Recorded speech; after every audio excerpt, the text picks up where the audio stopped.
have our annual DD Council meeting, and and I would like to officially call this meeting to order at 9 a.m. May 29 at 9 a.m. Chairperson, this is Daintree, Executive Director. We just got a phone call that our taxi from the airport, they missed the guys. So they're going to be running late. And so we'll kind of go slow until we get, those people should be coming in. They'll be about 10, 15 minutes late. Perfect, thank you. You're welcome.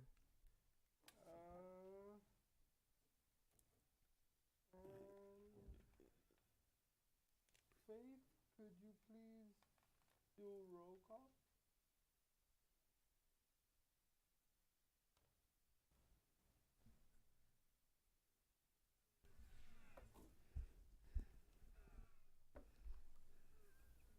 So James Labrie, chairperson. Here. Michelle Morale, secretary. Here. Ho'opio Okalani Balaz. I am here. Kevin Bardsley Marcial. Not yet. Mary Brogan, Department of Health. I'm here. Thank you.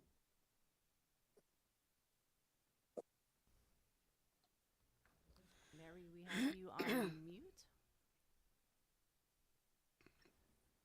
Can you hear me? Anchip Chase, Hawaii Disability Rights Center. Leah Diaz, Department of Human Services.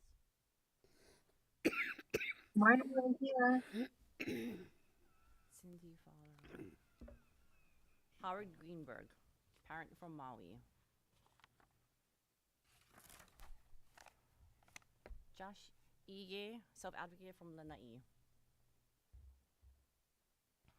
Alicia Kim, Department of Education.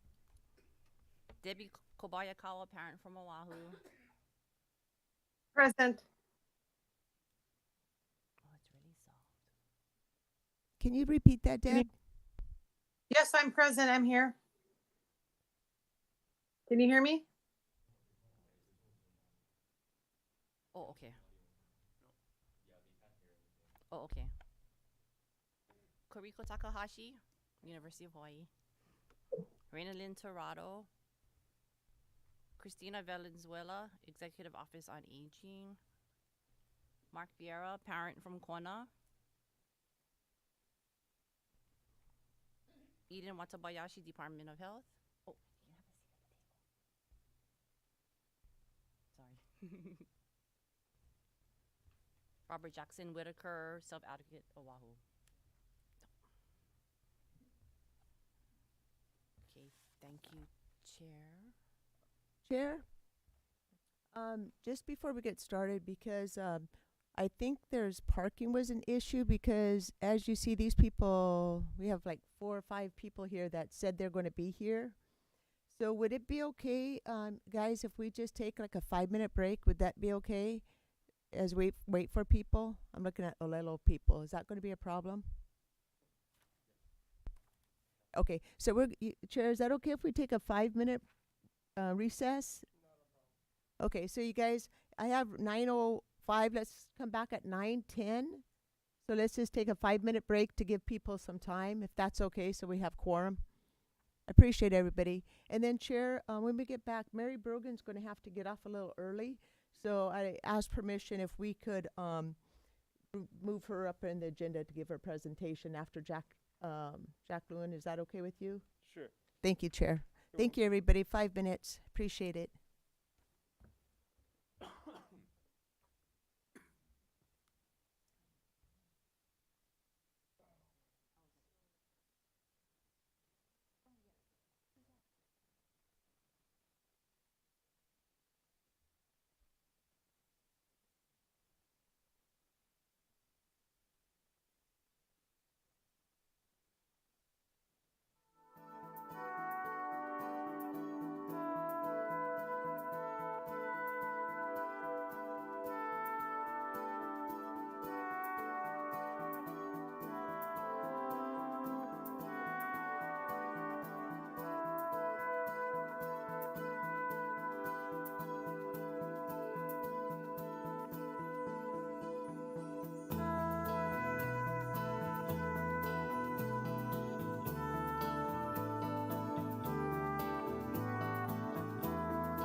Hi, everybody. This is James.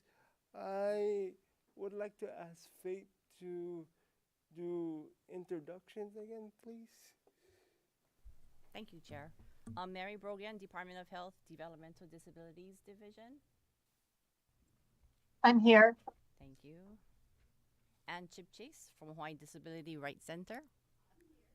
Leah Diaz, Department of Human Services, Department of Vocational Rehabilitation. I am here. Cynthia Fowler, parent from Kauai. Let's see who else. Christina Valenzuela, the Executive Office on Aging. Mark Vieira, parent from Kona.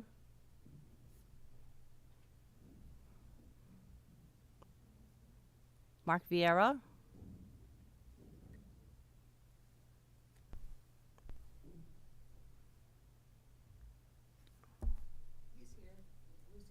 Okay.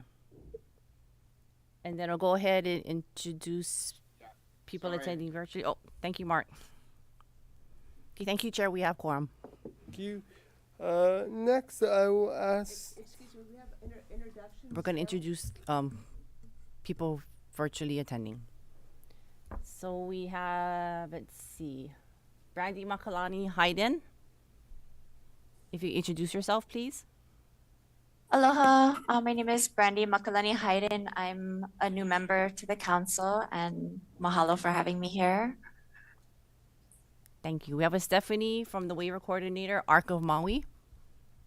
Hi, I'm Stephanie Aloha. I'm the waiver coordinator for ARC of Maui County. And then we also have a Dominique. Hi, I'm Dominique. I'm a service supervisor for ARC of Maui. Thank you. A Shireen Garcia, service supervisor, ARC of Maui. Good morning, Shireen Garcia. I'm the Kaka Maui Service Supervisor. Thank you. And then we have a Shauna.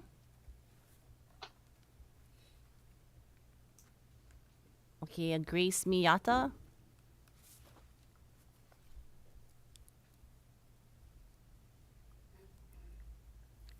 And then we also have guests in person at our studio, Mr. Timothy Rankin.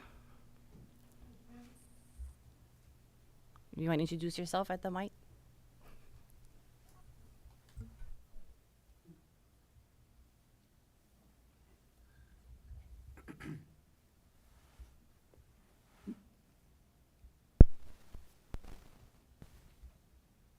Morning, everybody. This is Timothy Rankin.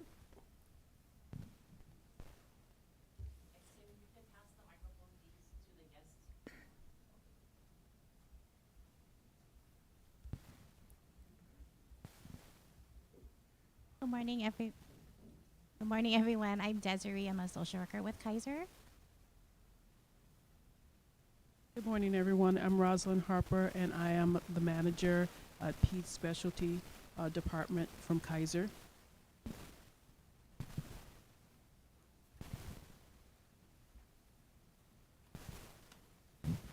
Aloha, good morning. I'm Dr. Jack Lewin from State Health Planning and Development Agency.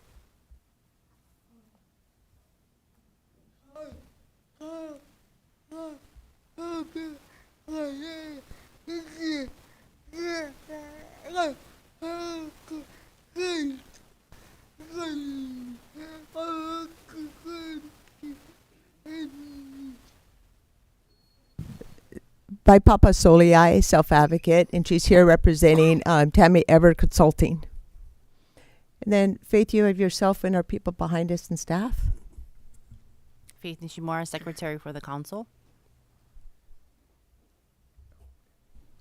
Raymond Mamea, our future council member, starting July 1st. Joshua Goetz. Starting July 1st, our new council member. Zosimo Arista, program specialist, Oahu. Chase Silvert, he's our community and liaison. Amelia Kievich Kanohelani from Kauai. Julia Alta from Hawaii Island. She's coming in. Okay.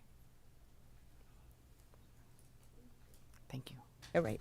And we have entering Sarah and Julia. Sierra's Whiteside's our new council member. She's going to be starting July 1. And again, the taxi cab was a little late this morning, so we apologize. All right. Thank you. Hi, everybody. This is James again. I will have my secretary, Michelle Morel, read some rules for us. Michelle? Agency posted on the state select calendar as the request by Hawai'i Revised statutes. Writing and written or written testimony. Division me submit writing testimony by the U.S. mail or hand deliver at 1010 Richard Street, Suite 122, Honolulu H 96813, or by email at Richard Street, Princess Victoria, Kamanu. Okay. Thank you, Thank you, Michelle. You're welcome. Thank you, Michelle. You're welcome. Hi, everybody. It's James again. Next, we will be. Wait, I thought we already did that, right? Hold on. Sorry. We already did. All right. Wait. I believe we're on chair. This is Dainty Chair. I believe we're on number 4. I think we're number 4. Or did you do a welcome? Oh, okay. Hi, everybody. This is James Labrie. I am the current council chair of the Hawaii State Council on Developmental Disabilities. I would like to thank everyone for being here and spending their day with us. Thank you.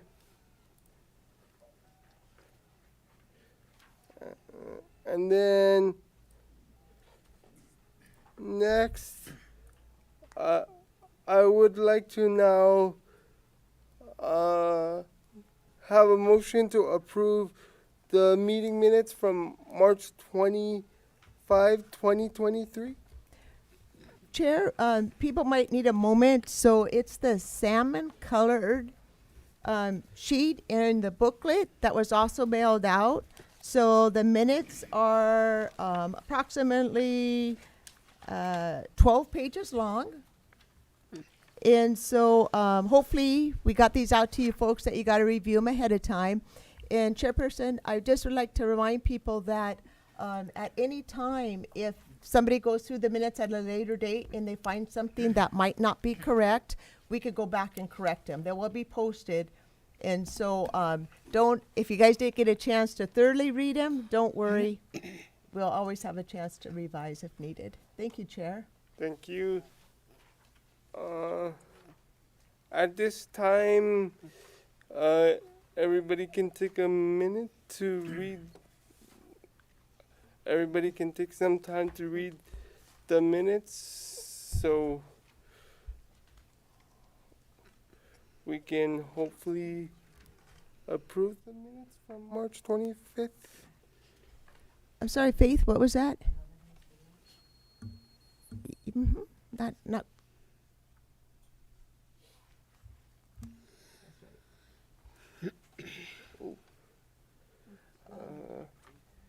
Yes, Faith, thank you. While we're going over we do have a presentation. The governor did send us a video that we'd like to share, so we're going to see when we're going to put that up. So the governor's video, we'll play it when we're ready.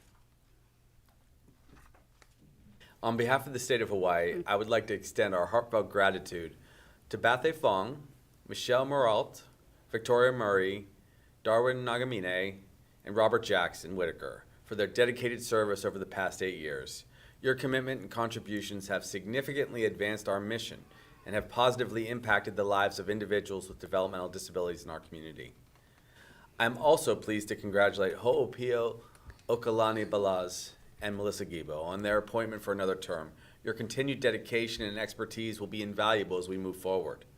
Additionally, I'd like to extend a warm welcome to our newly appointed interim members of the council, Cynthia Fowler, Joshua Getz, Brandy Lynn Hayden, Alicia Kim, Raymond Mamea, Christina Valenzuela, Eden Watabayashi, and Sierra Whiteside.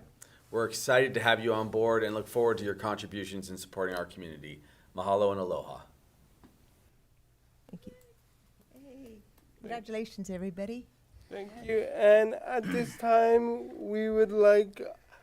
I would like to have someone please present a certificate and lay to our outgoing member, Michelle Marot.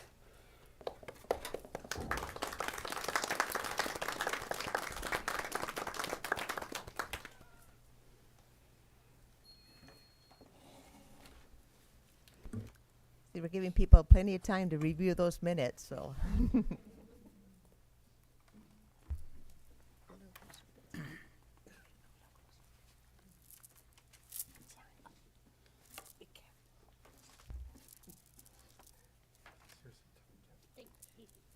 Congratulations. Thank you. Thank you, everybody. Thank you so much. Thank you. How's everybody doing on the minutes so far? I think you could ask for a motion, Chair. Could I please have a motion to approve? Michelle? Motion approved. Minutes. Michelle, motion. Can I have a second? Thank you. Second. All right. And second. Meeting minutes from March 25th, 2024 has been approved. Don't we have to call for a vote? Does anyone oppose the meeting minutes? Oppose? Okay, the meeting minutes have been passed. Okay. Thank you. And moving on to what's next? Number 5. I would like to now go to agenda number 5 and invite our invited guests. Now I would like to introduce Dr. John Lewin and present him with a lei.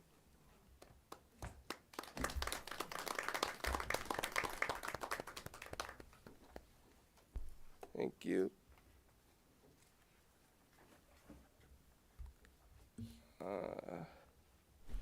Okay. Mahalo, James, and everybody. Aloha. I am Jack Lewin.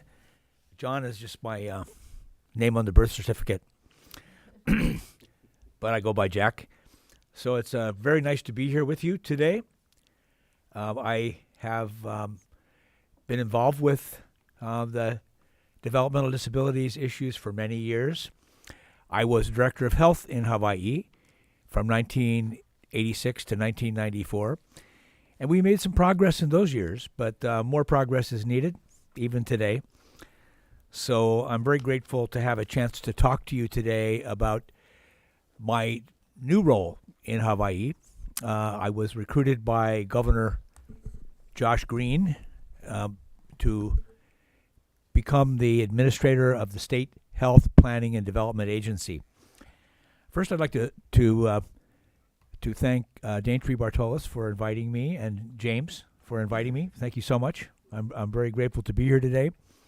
It's a pleasure to see all of you, and thank you for your service to the people of Hawaii. I'd like to tell you a little bit about the State Health Planning and Development Agency because it will have an impact on the developmental disabilities issues over the coming years.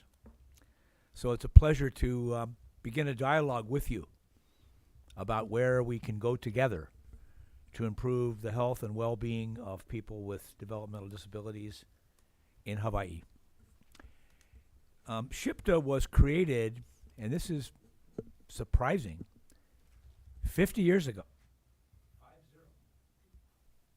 It was created in 1974 to be, if you will, the healthcare oversight agency, to look at healthcare and to try on behalf of the state and the people of Hawaii to understand better how we're doing in terms of access to healthcare, how we're doing in terms of, technology has interrupted our world. How we're doing in terms of quality of care, how we're doing in terms of equity. Are we treating people fairly, including those who may be least likely to get the care that they need? And how are we doing in terms of cost of health care? Is it affordable? Can people afford to have the health care they need to be as healthy as they should be? So that's what SHPDA was created to do. Somehow, that vision really was never fulfilled. And the agency was, I think it was a lot of federal dollars originally that sort of went away during the Reagan administration a few years later. And so with the smaller budget, the organization shrunk from its original vision to do something you probably have never heard of called CON, or Certificate of Need. CON, Certificate of Need, is a regulatory process whereby when any entity, any person or business or entity chooses to invest in healthcare in Hawaii, there's a review that happens. There's public notice, and there's a review to determine whether the investment is actually needed, whether it's happening in the right place, whether it's the people who are providing the care have a reputation for good care, and whether or not the services are already being provided and the money could be invested some other way that would be better. And the process has worked very well over the years. It's prevented companies from the mainland who wish to come in and create an investment in some way that might not really be necessary. It might be good for their profit bottom line, but not really good for the people of Hawaii, and maybe not the kind of investment that we really need next. So that might be if you're sitting, say, in Hilo Hospital, and you already have a cardiology practice and an orthopedic practice in your hospital, and an investor wants to come in and build a private orthopedic center or cardiac center right next door, and then attract all your doctors over there with a little slightly higher salary, what happens to the people who can't afford to go to that center, who have lower income? Because the hospital then loses the doctors it needs and is unable to provide services for everyday citizens. So that's where the Certificate of Need would say, we don't need that orthopedic center. We already have that service. But if the service wasn't there, then of course the Certificate of Need is approved. It's been a method to try to keep healthcare costs under control in Hawaii, and I think it has worked very well. The agency also does an annual inventory of what are the services, what are the facilities, how many beds, how many long-term care facilities, what do we have already in Hawaii? We keep a record of all that, all those institutions and services. But the original vision of SHPTA, to be the, if you will, for all the people of Hawaii, the agency that makes sure we all have access to care. We all have access to quality care. We have access that's equitable to all people and that it's affordable. That vision needs to be revitalized. And so Governor Josh Green hired me to come back to this role and to make sure we do that, those things, those important things. The future, I think, for SHPTA, it's going to require new staff. It's going to require some resources. But what's really different now from 1974 is that we have data to see how we're doing. That data is very complicated. It needs to be curated, if you will. It needs to be turned into useful information. But SHPTA is gathering information currently from all the insurance companies in Hawaii. We get 100% of their claims that in each insurance claim, it represents the person who got care and what kind of care and what the diagnosis was. You erase their name, but you bring the information forward, and therefore you see everything that happens in healthcare and dental care in Hawaii. Every time a person goes to the doctor or to the emergency room or gets admitted to the hospital, a claim is issued, we get the information. We currently have over 1 million Hawaii citizens, the data under management. We're still lacking some of the data from the new private version of Medicare called Medicare Advantage. And we're lacking the data from about 200,000 people who weren't covered by the mandate. So we'll get that data too. We are at 1 million now out of 1.4. By 2026, we're going to have the 1.4 million, the data there. The personal identity is not included. It's been erased. But we'll now know across the state how we're doing. Now, we need more than the claims data, even though each time the claim is issued, it has a diagnosis that says you came in for a sore throat, or you came in because of high blood pressure, or you came in because you are a developmentally disabled person and you had this problem. But nonetheless, we also need the clinical side of that. We need to know what the x-rays showed. We need to know what the laboratory tests showed. We need to know what prescriptions were written, because all of that is also useful in understanding the health and well-being of the people of Hawaii. No state in the United States has thus far been able to pull all that together and effectively do something that I would describe briefly as health status monitoring. How are we doing in cancer? How are we doing in heart disease? How are we doing in developmental disabilities compared to other states and other places? Are we as good as we should be? Are we better? Or do we need to improve? Now, without the data and without this assessment, how do we know? We really don't. Now, we do get some information from the federal government. Fortunately, the Medicaid program and the Medicare program give us some information. But frankly, have you seen reports that tell you how we're doing compared to other states and all this area? I don't think so, because we need to get this information. We need to know how we're doing. We need to see the gaps in healthcare, and then we need to address those problems, fix them, and actually move ahead. When I was director of health in 1990, we had a wonderful governor who was, I have to say, the best boss I ever had. I'll tell Josh Green, our governor. Now, you can still rise to the occasion and be even better, but the best boss that I ever had was Governor John Hawai'i. Amazing man, and who really had the vision and empowered all of us in the Department of Health to do remarkable things. We were able to get permission from Congress to implement a law that had been blocked by the courts in Hawaii that said every worker in Hawaii and the family of those workers, every employed person and their family, must have health insurance. No exception. Even if you have a gardener who works for you 20 hours a week or more, or a someone who takes care of your children, a nanny, and they work 20 hours a week, then you and the nanny need to make sure that they have health insurance. The employer has to pay at least half.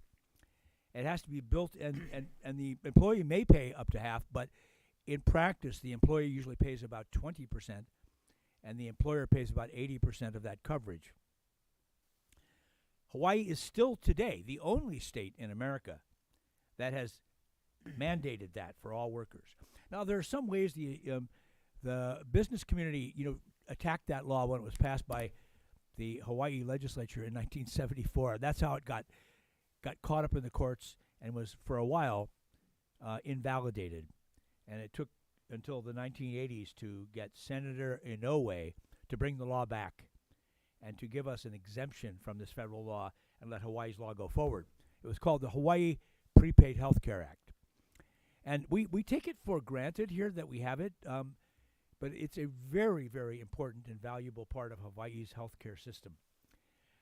When you add Medicaid and Medicare to that, most people in Hawaii are covered with health insurance.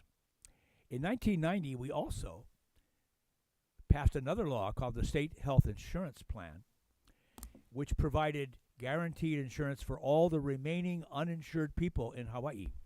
So we became the first state to say everyone has health care in Hawaii.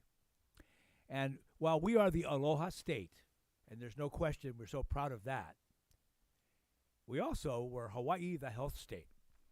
That reputation was what the rest of the country said when they looked at Hawaii. How did Hawaii do that?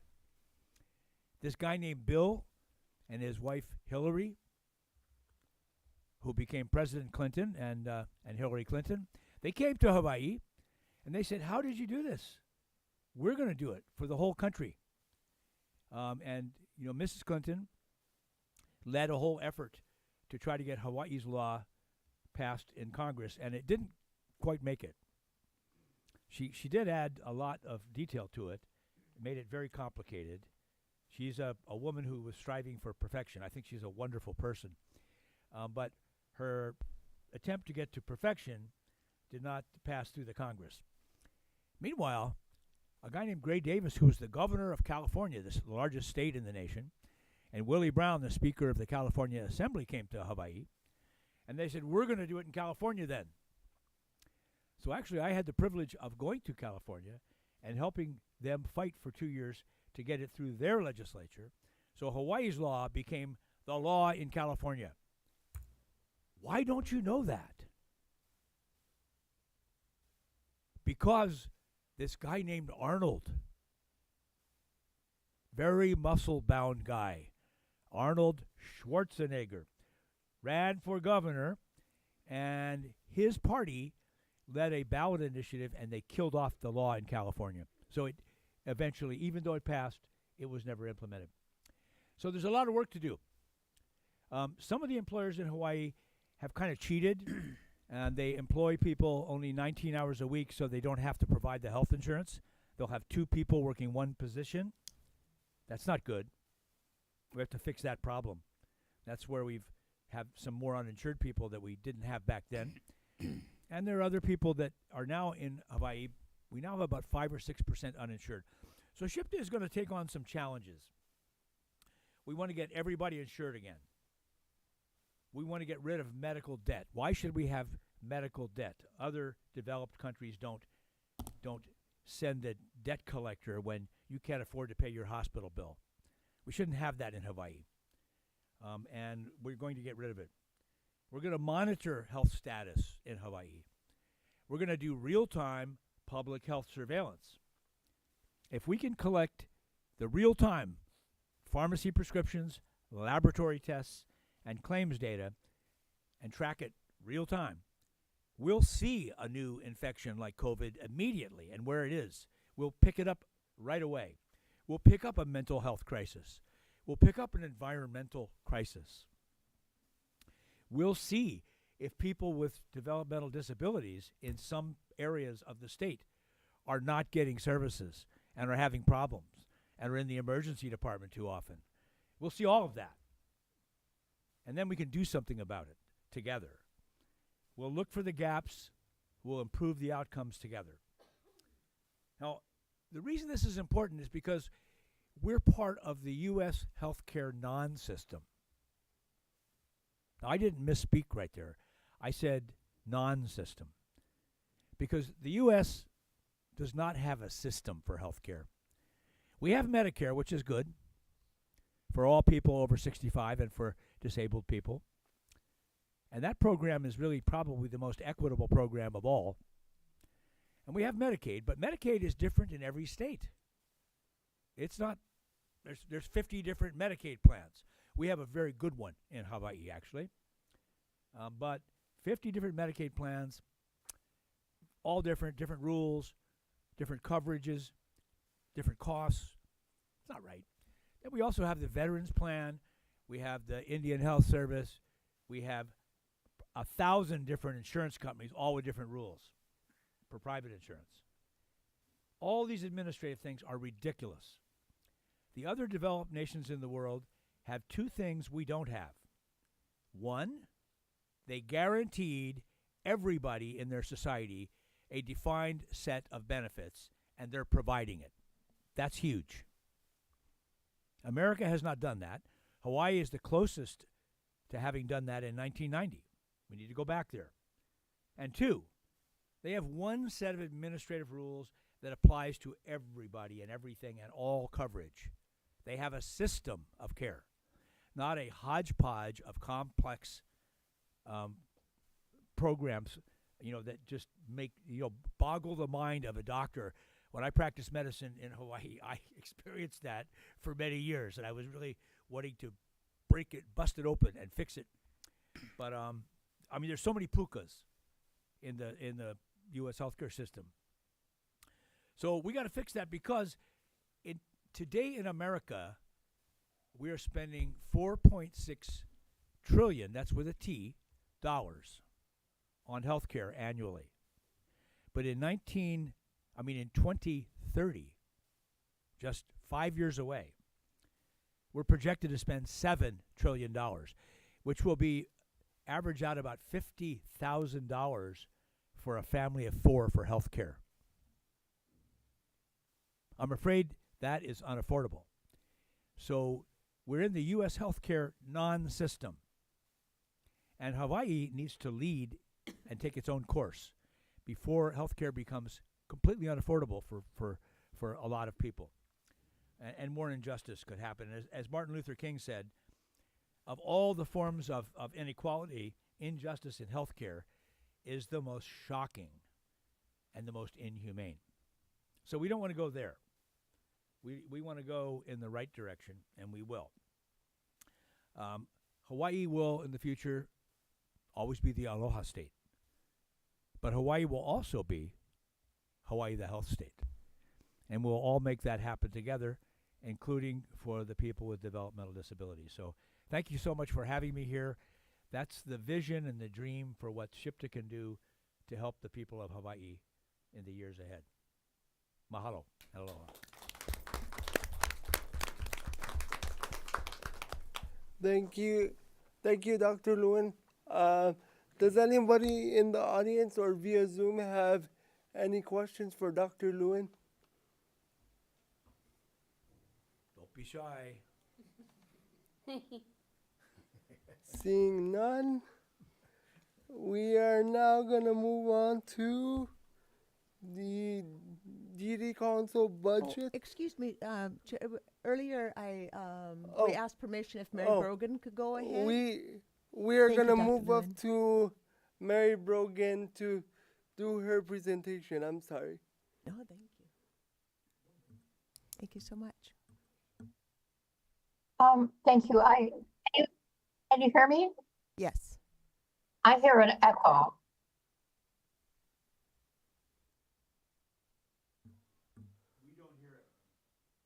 Okay. I'll just drive myself crazy. I think Maybe I'll people turn on my Zoom phone. hear the echo, but if you turn your speaker down, I think they would. I'm guessing.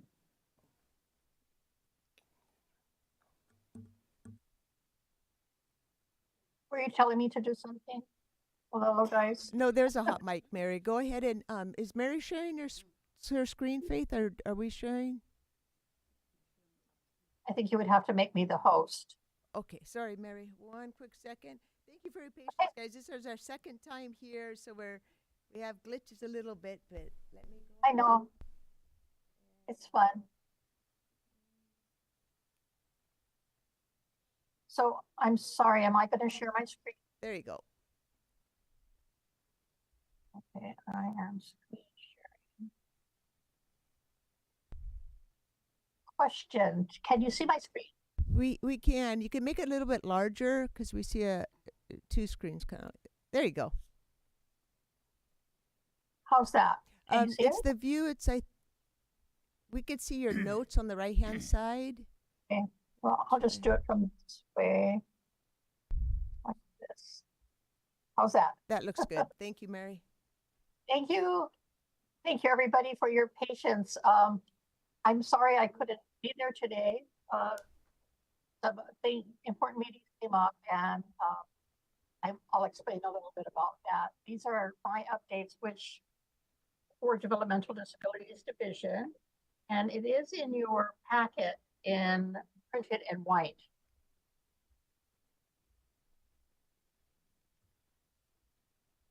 I've just made a few small little changes. So I'll go ahead. I'm going to be talking about a few different areas, some which complement what Dr. Lewin was saying. So there's a new federal regulation that was just released in May called the Access Rule, the Home and Community-Based Services Access Rule. Then I'm going to talk a little bit about our Workforce Development Initiative, our Positive Approaches Initiative, and then we have started thinking about the next waiver update. I'm sorry, I'm still getting feedback. If everybody could turn off their mics, that would be great. And then an update on the supports intensity scale and a move for one of our, a couple of our offices. So I'm going to start with the Home and Community-Based Services Access Final Rule, which was released in May after going under public comment for about a year. And it is one of those big rules that does unify the way that the states that implement HCBS services must adhere to certain reporting and certain ways that will promote access and workforce development. And I'll explain that in the next slide. It's a Medicaid rule, just like the last big rule that we had in 2014, which was the community integration final rule. This one is as big, if not bigger, than the community integration final rule, which really helped us to change the experience of people receiving waiver services where they live and where they receive their services. So it was about access to the community. This one is more about how we measure that, how we report on it, and how we make some guarantees for that. So a lot of work to be done here. So on the left-hand side of this slide, the first column, I put down what the goals of the access rule are. Overall, it's to improve access and the quality of services. One thing Dr. Lewin talked about was making things more consistent across the states. And this rule does attempt to do that, making the Medicaid regulations more comprehensive and consistent. So a lot of the things that have been in place in law like the Olmstead Act, this rule makes it real, operationalizes it, and creates conditions so that the federal government can make sure that the states are implementing access and quality of services, which is our overall goal. The next goal is it increases transparency and accountability. And this is for the public, so that the public can see what the programs, the HCBS programs, the waiver programs are doing, how well they're doing. And there's a bunch of things like needing to publish data and needing to post it on our websites and making it accessible and understandable for people that we serve and the general public. It also standardizes data and monitoring, because Dr. Lewitt also talked about that hodgepodge of data. Can you compare whether Hawaii is doing better than another state? If everybody's measuring something different, imagine if we measured in inches and somebody else measured in some other kind of way, it'd be difficult to compare the performance of states.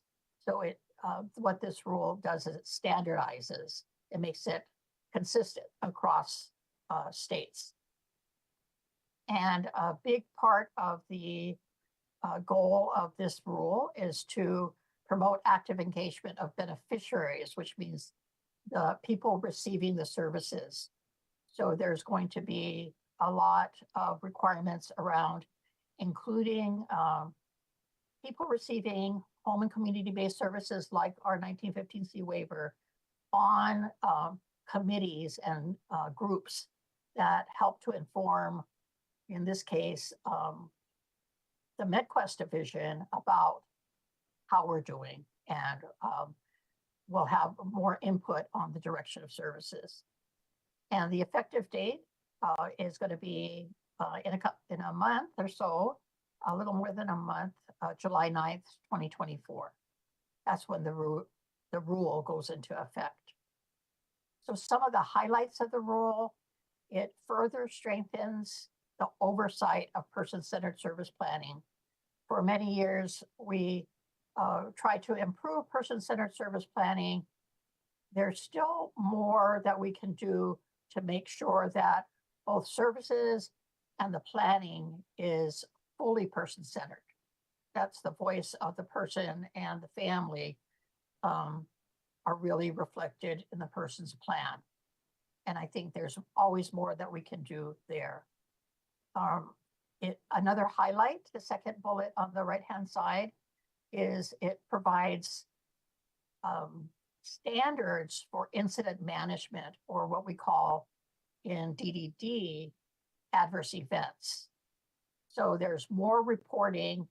It'll require reporting that will tell you how different groups are doing.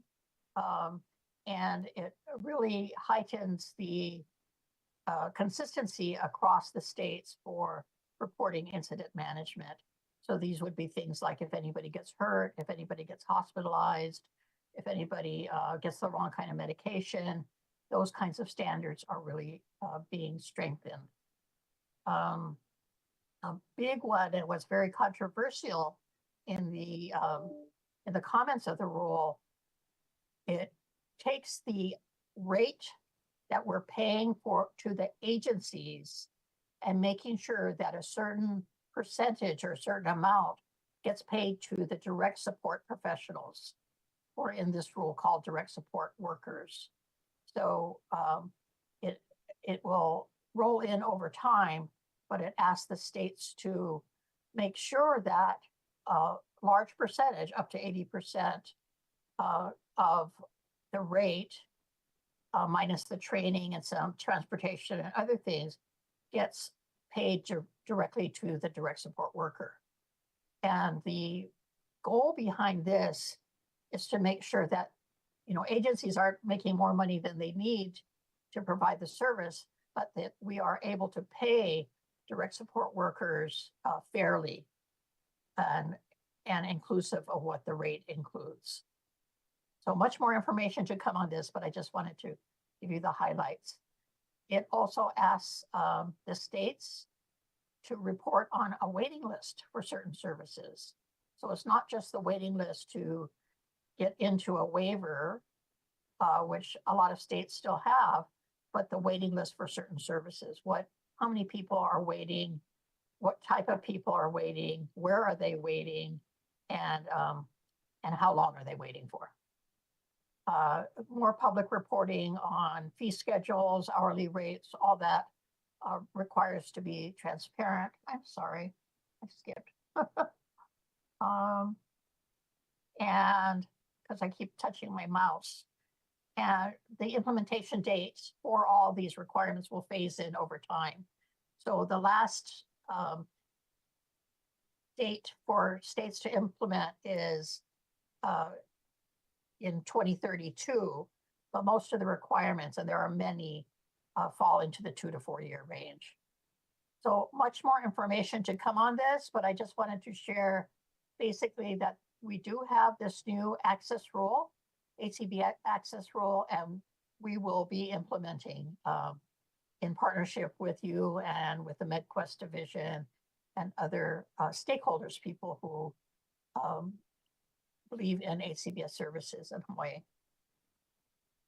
So I'm going to move down to the next agenda item, and that's about workforce development. In Hawaii, we've kind of rebranded, not calling them direct support workers or line workers, but calling them direct support professionals, and therefore supporting them and training them, and just like any other professional type of worker. So with the ARPA money, the American Rescue Plan money, we started this initiative, and we put some money into the Research Corporation of the university. And I'm proud to say that that we've done quite a few things.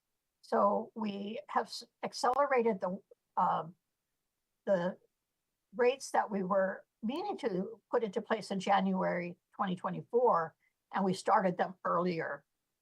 And we also did a different rate for Maui because of the impact of the Maui wildfires. So we tried to do things that we could do to shore up and strengthen the workforce. If we don't do this, we're not going to have a workforce. So we really have to take this very seriously and do as much as we can.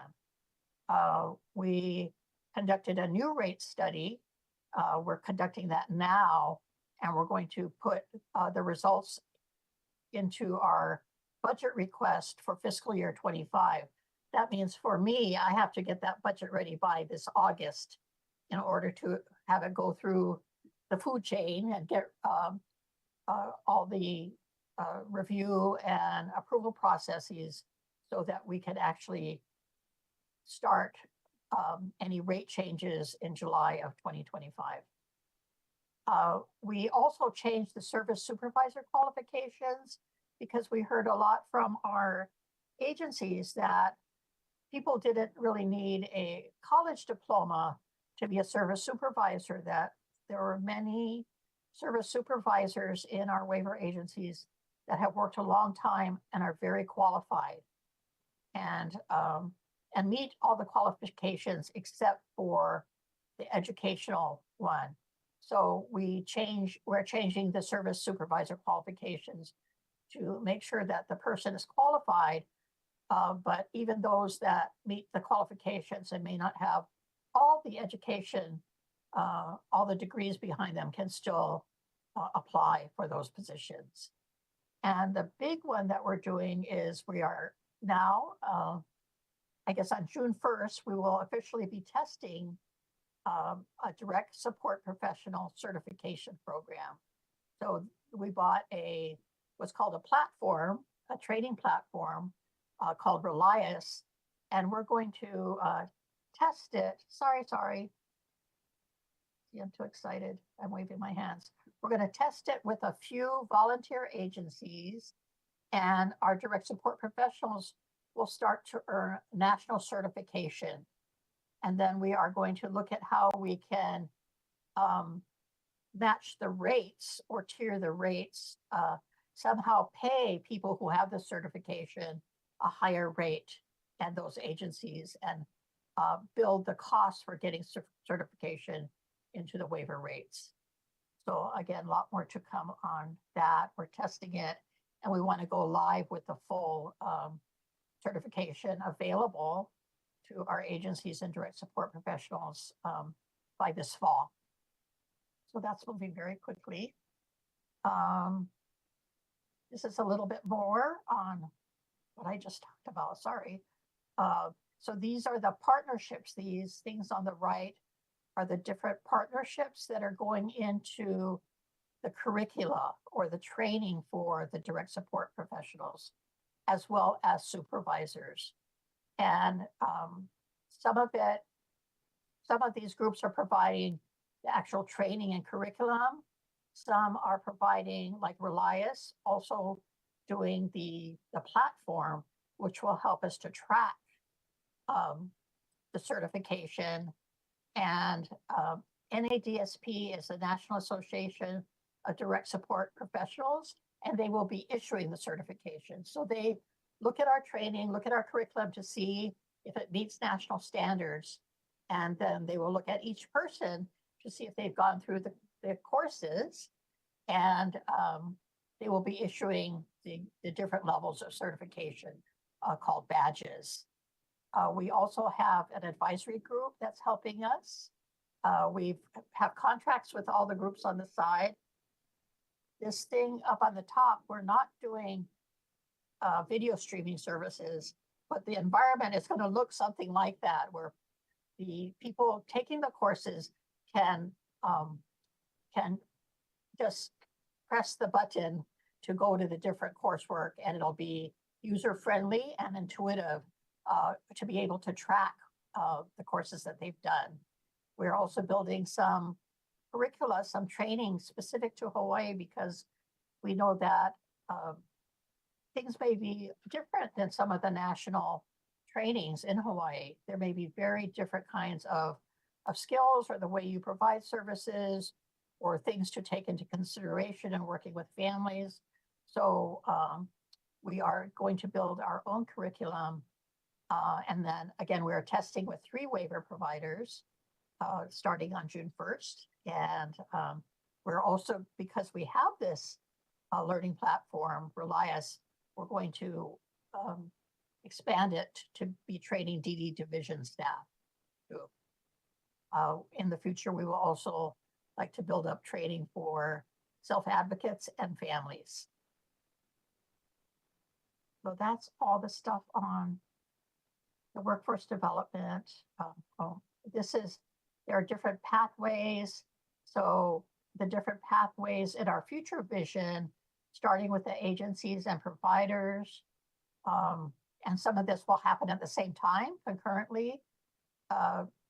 Professional development for our workers, our staff in DDD, the self-advocates and families and other stakeholders and allies, so that we can become a more informed and professional system. Positive Approaches is our trauma-informed initiative, and our goals here, we started a couple of years ago on this initiative. Many of you were part of this. If you remember the kickoff that we had at the Kolau ballrooms, I think there were a number of you that helped us to celebrate that kickoff and to launch how we are going to do better in our relationships and treating people with kindness and effective services. So the goal of this initiative, and we're committed to it, continue to talk to our providers about what's next. And we're doing some of the planning with providers now. And but our overall goal is to strengthen and support the entire community, to be aware of trauma, to be aware of how we can treat each other with the respect needed so that people can have the lives that they want in the community. Another goal is to conduct training to implement what is that cultural change? What is the change that needs to happen in our various organizations, our agencies, our provider agencies, to make sure that things are person-centered. And that sometimes takes a change in mindset, relationships, approaches, language, all of that in order to change that organization. And really to have that happen across our system so that people are treated with dignity and respect in our entire system. So that's the Positive Approaches Initiative. To date, we have done statewide training with provider agencies. We have established a community of practice where provider agencies, staff, and self-advocates are meeting to share ideas and to identify what's going well and what we need more of. We also did a lot of intensive trauma counseling for families, individuals, and providers on Maui.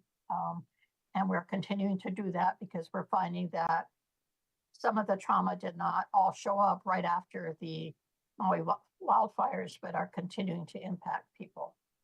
And then a lot of teaming. So we have a lot of next steps, including conversations with the participating agencies, more training, and then we really are investing in the idea of teaming and teaming around people and bringing more ideas to the table and having the ISP teams be more accountable and effective.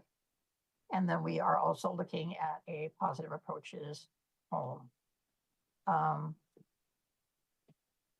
So another update, which is not on this slide, but has happened since I did this slide, is Dr. Lewin also talked about the importance of data analysis. And since I have no bullet, I should have added it this morning, but since I made these slides, we have a memorandum of agreement that we've signed with the University of Hawaii Social Sciences Research Institute to start an office of analytics and research and evaluation for intellectual and developmental disabilities. And it's going to be a 6-year contract. And we also have a agreement with MedQuest to get their medical claims data on a monthly basis to do some look at bumping up our data against medical claims data to see what we find, especially on any unreported critical incidents, adverse events, some predictive analytics to see what groups we need to do better interventions with, and a number of other things. So, and they're also going to help us with making the data understandable, consumable, building displays so we can see the data and show it to people. So we're very excited about that. That was just signed, that agreement last week, and we're going to be starting up as of June 1st. So, so excited about that. So other updates, the effective date for the next waiver renewal is July 2026.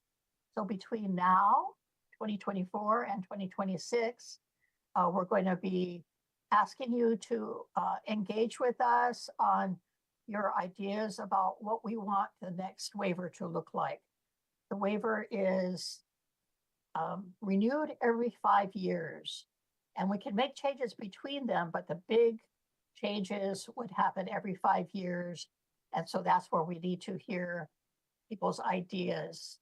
We have begun talking with people. We're hearing a lot about the need to do more work with people that have challenges that the current services may not be working for them. Do a lot more with family support, family caregiver support, and other kinds of things. So we'll be asking you to give us input on your ideas. And those will start probably towards the end of the summer, middle summer to the end of the summer, and will be ongoing until we submit the next waiver application at the end of calendar year 2025. Another update is that the supports intensity scale, the SIS, the company that runs the supports intensity scale, which is AAIDD, the American Association of Intellectual Developmental Disabilities. They created the tool, they normed the tool, they do studies on it. They're coming out with a new version, and we will be adopting that version, and we will be telling you more about what that means. It should mean very little change for anybody, but there may be change for some people in their SIS. But we'll do a special presentation statewide on what the SIS A means adult, means version 2, and what changes it may mean. It's basically that they had a much larger pool of people to look at the data for. When they started with SIS, there was a relatively small pool, but now the sample size is huge because so many states have adopted the SIS. So that's where a lot of the changes have happened. So we would like to explain that. And then last week, we did opening and blessing for a new building or newly renovated building on the Waimano campus at Hawai'i, which many of you may remember. It's the building that if you face the Waimano campus all the way in the back on the left, there was that building that was in disrepair for a number of years. And we have been renovating it for about 4 years. So our intake section, our clinical section has moved there. Just in this past week, they've moved. A couple of the case management units have moved there. And the case management administration has moved from Diamond Head to Hawai'i. And so that will be a change, and we'll be getting out some formal announcements on the change in address and where to go, especially for people applying for services, because the eligibility unit will now sit there. So they're settling in, and we had just a very, very nice blessing of the site. A lot of history, complex history associated with that site, and the staff is very excited. So thank you for that. And thank you. And I'd be glad to answer any questions that you have. Hi everybody, it's James again. Thank you, Mary, for your presentation. I would like to ask anybody if they have any questions for Mary. Go ahead. Aloha, Mary. Thank you so much for your presentation. I have a question regarding cultural change framework. That's a beautiful term. I just wanted to know, how does that look like in practice? And if cultural change framework is the goal, the ideal, the standard, where are we at right now as a state? How huge is the gap? So you're asking, sure. You're asking specifically about the positive approaches. And what are you seeing on my screen? I don't want to be showing you my emails and stuff. We see your screen. Maybe you could stop sharing, Mary. How do I do that?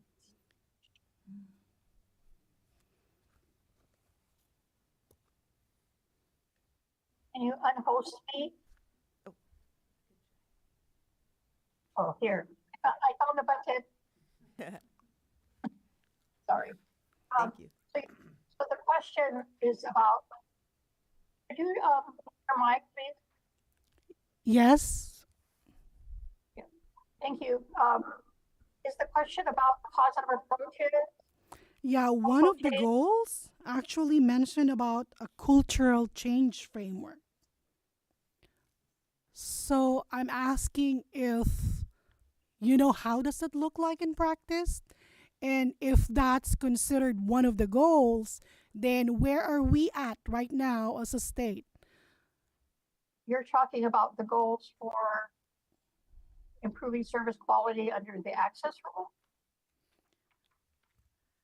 It's goal number 2 under positive approaches. Okay. Yep. Got it. And it's Thank you. yeah. So what we know is how there's a little bit of well, a lot of research on how organizations change. So, our goal is we have an aspirational goal, like we want people to be treated with dignity and respect. But the question becomes, how does that happen in organizations, especially when you have different belief systems or people have been trained in different ways, or in the area of trauma-informed care, there's a lot of workers and staff that have experienced their own background of trauma, or they don't understand the role of trauma in the work, in the lives of people that they support. So they may think that a behavior is a willful behavior, people are doing it on purpose, or they just need a behavior support plan and we'll teach them a new behavior, replacement behavior, when a lot of times it could be that the person has experienced significant trauma or even physical health issues that are impacting their well-being. So it kind of started for us with doing a lot of training about neuroscience, about trauma, about the experience of trauma of people that have been in institutional care, in foster care, or have been marginalized in schools and in society. And so it really, is opening the mind and changing the mindset of when you're working with somebody, of not why did you do that, but what happened to you? What is your story? How can we better understand, and how can we better support you by understanding who you are as a person better? So a lot of that is that work with organizations to help people to explore those feelings and those mindsets, to not make every relationship what I call transactional, making somebody do something or behave differently, right? So we have been doing a lot of work like that over the past few years, including self-advocates and really understanding people better. And this will be an ongoing thing. And our agencies are saying that it is making a difference in the culture and how people treat each other in those organizations that are moving towards adopting positive approaches and trauma-informed care. We have about 10 or 12 agencies that are in the core group statewide, and they meet in the community of practice on a monthly basis, and we're going to start doing visits to the agencies to do direct work with staff and families. I hope that answers your question. Yep. Thank you so much. Appreciate it. And Mary, this is Daintry. Just thank you again. I really want to thank you for the DSP, the Direct Service Professionals. For 6 years, the council has been working for the state to pick up that term to help us identify the DSP as essential employees, get their code at the Department of Labor. So, and we've done pilot projects to, do some trainings and that sort. So we're really excited that you guys picked it up, and thank you so much for that. And the data collection, and Dr. Lewin as well, how important it is to get some data on stuff. So it's really exciting to see these things coming to fruition. So thank you so much for that. Chair? Thank you, Daintry. Thank you. Does anyone else in person or via Zoom have any other questions? Seeing none, okay. I do. Oh, somebody has a question? I do, James. I apologize, Chair. I put my hand up, but I think you can't see it with my yellow background. Oh, sorry. No, that Go was my ahead. fault. Thank you. And thank you, Mary, for your presentation and for the explanation that you just gave. It helped me to expand on my question. I appreciate the trauma-informed care for individuals who need help, but I wanted to touch on the cultural aspect because I think that's an important part of it, is that especially here in Hawaii where we've got so many different cultures, the direct support professionals probably need some training in that area or support in that area, especially for cultures that they're not familiar with, and ways to approach those individuals, because that would really help, I think, with treating them as individuals and to build on the person-centered care. Is that something that you're looking into, or is that something that you're open to? It's actually something that makes my heart sing a little bit, just because it's something that I'm personally very interested in. And it's one of those things that I think maybe our curriculum is going to pick up on more than some of the existing curriculum that is developed in other places. I think there's a lot of knowledge that is still needs to be brought together around historical trauma in communities, and that not one size fits all in terms of cultures. That if we're going to work with families, how do we really understand the role of culture and their broader culture in terms of how services are provided and are communicated and are engaged with. I think that we're just touching the tip of the iceberg on that. We did a lot. We learned a lot from our experience on Maui during the response to the wildfires, and I would love to have more conversations about this. And I'm wondering if we could reach out to you and others when we start to design more of that approach and curricula. Absolutely, I would very much welcome that, and thank you. Thank you. Thank you. Does anyone else have any questions? Seeing none, okay, we are gonna move on to the entry for the DD Council budget and activities. I think Mark's saying something. Oh, I think Mark has something to say. sorry, Mark, go ahead. Sorry for chiming in late. I just wanted to second that that thought to be culturally sensitive. I have the feeling that some people in the Hawaiian communities that I've talked to can be hesitant, to get services. This is not widespread, but I think if there's us, supporting it kind of initiative that we're really looking to Hawaii, the local community, to find ways to really reach out and making sure that they get the services that they need, and to be able to reach out in ways that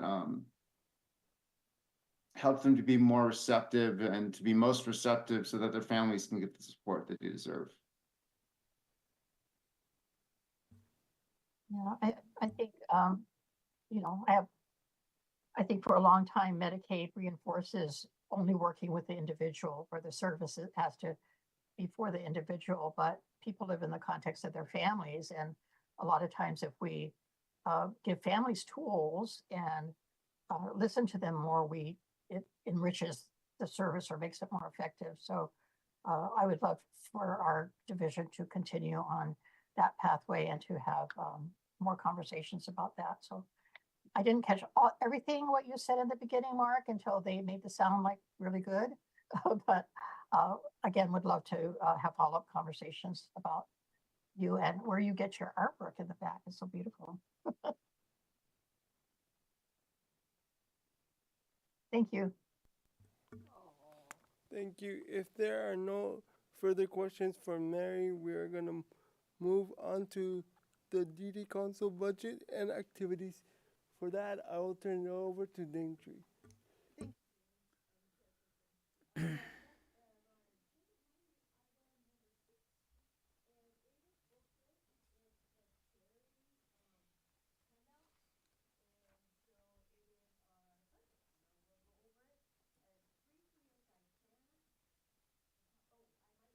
Turn on the mic. That might help. Does that work? So you guys can hear me. I'm sorry about that, guys. Um, thank you, Dr. Lewin. And so for our council, we get two sets of funding. One is from our state. So each year, our state will give us approximately $256,000, and we also get a federal grant. So we get money from the feds, and that is approximately $527,000. On the federal level, we're called a minimum allotment state, and that's something we're working on to try to get us more money. The minimum allotment states, as the term says, we could pay one of the least. There's, I think, 8 of us that get paid a very small amount. So that's something we're working on to try to increase that in the future. We also received a $95,000 grant for expanding the public health workforce within the disability network for DD Council. So that's something we've been working on. We'll bring it up at meetings and have different meetings. We did have a presentation from Hilo Pa'a a couple of years ago, who was going to take this on and work in getting more psychologists in the field to work with people with developmental disabilities. But that kind of went to the right a little bit. I believe the DD division has been working with that population, so that's good. So we're looking at other ways how we can address that. So that's a grant that's kind of pending that we're looking at what we can do for that. For our administration fees, we have to pay we're attached to the Department of Health. They're called our direct service. DSP, I'm thinking of direct services, not our designated state agency. Sorry, folks. So we pay them 5% or $25,000, whichever is less, for our administration fees. So that's where the money goes to. Most of our funds really go to payroll. Many councils do what's called an RFP, so projects that they work on, they put that out for bid. And so different agencies are would bid on that to do the projects. We do everything internally. So that's why we have staff to do that. So I would say almost never, but very rarely would we ever do an RFP, because we work on all of our projects internally. And that's what our state plan is about. Okay? For federal, 61% they have to take for fringe benefits. So that's a huge amount for our federal. So you can see it really eats up a lot. So our funding that we have for activities is kind of small, relatively small, compared to other councils or other even departments within the state. So going on to page 2, you're going to see it's laid out for you what we spend our funding on. It doesn't give all dollar amounts. That is it fluctuates in between these. One of the ones for sure we always do is our dental contract, which is $24,000, which I sent an email to Mary folks to see if we could borrow $24,000 because we spent it by mistake on a different project. So that's something we're following up with, and how we could shift our funds around a little bit. We also have $25,000 that we put away every year for our Day at the Capitol event. And then we also put away $25,000 to support our Self-Advocacy Advisory Council. Those are kind of steadfast figures that we do. As you guys have seen, we have really changed our setup of how we do our council meetings. We did a lot of hybrids, and now we're broadcasting. And this is a way to give people opportunity to hear who the council is, what we do, why we do it. It also gives us the opportunity to bring in guests to present and let them say what they're doing. So it's an opportunity. It's a good platform. as well as the attached agencies. So in the future, when you give a report, if there's something special coming up, an announcement you want to give, it would be a good time to be able to do it at this platform. This is being aired live or over Alelo, and then it's played throughout the month too. There might be, Faith was at home one day, she said she saw us on TV. So it does air, throughout the month as well. So that's really exciting. We also, being with Alelo, we have spots to do public service announcements, or PSAs. We're trying not to use acronyms, so I'm working on that. And so it could be a 30-second, it could be just 15, or it could be up to a minute. And also, as agencies, this is an opportunity that we can do some more announcements so people know who we are and what we're doing. So we're really excited about that. As you go through, you'll see that we have education materials, we have equipment and maintenance, of course. We have our security. Unfortunately, we have to have security guards, and so we have to pay for those.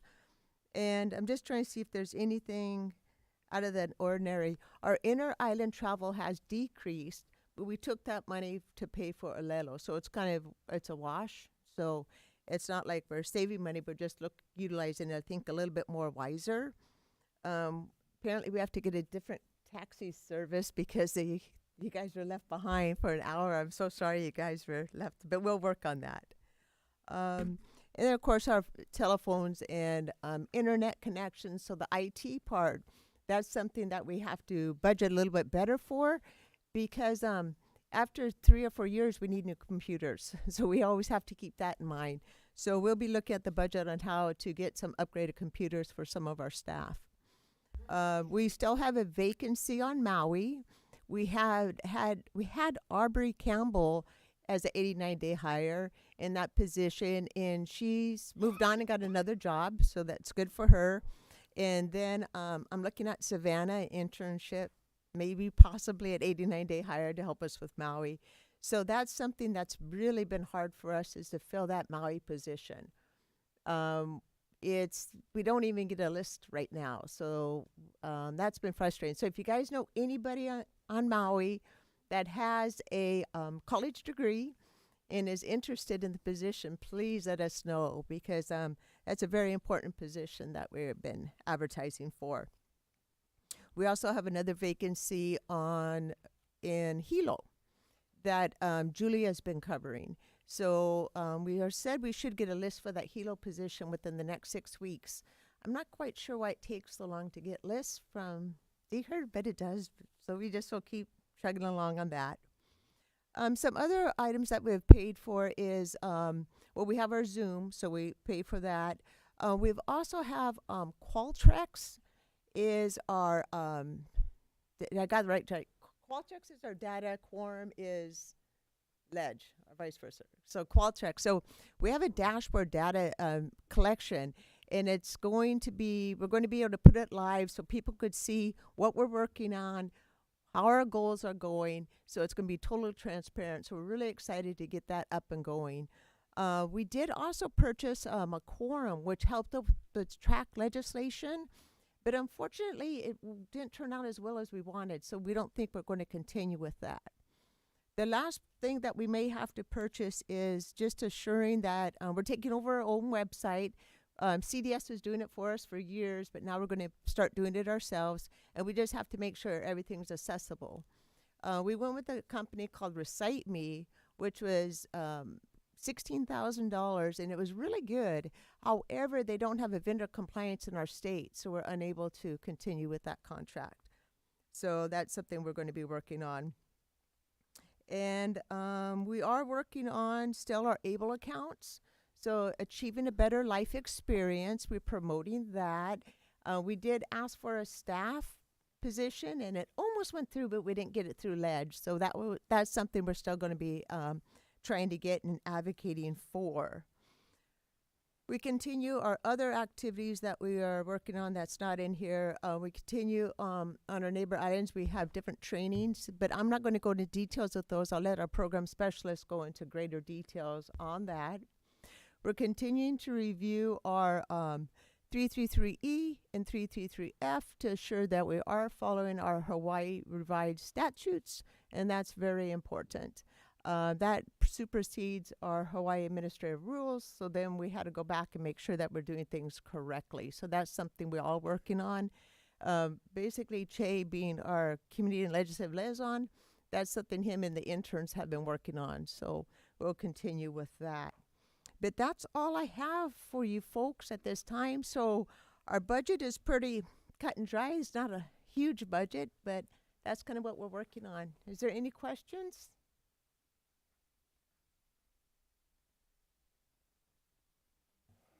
Yes, Cindy. Mm-hmm. Yeah, I don't know. I just read that. No, I'm just joking. No. So I'm sorry. Thank you for saying that. So there are 56 councils, okay? And so we have funding through ACL with our sister agencies, ADRC and CDS. And so with the federal allotment, what they do is they'll divvy out the money between all 56 of us. In certain states, I mean, like California, you're looking at over $7 million they'll get that, their state is larger than Canada. So, I mean, so there's a lot. So we understand that. And then there's states that goes by population. Because of our population size, we'll get a minimum allotment. So they'll say it's a matrix they use. And they'll say these certain states with this allotment and territories will get X amount of money.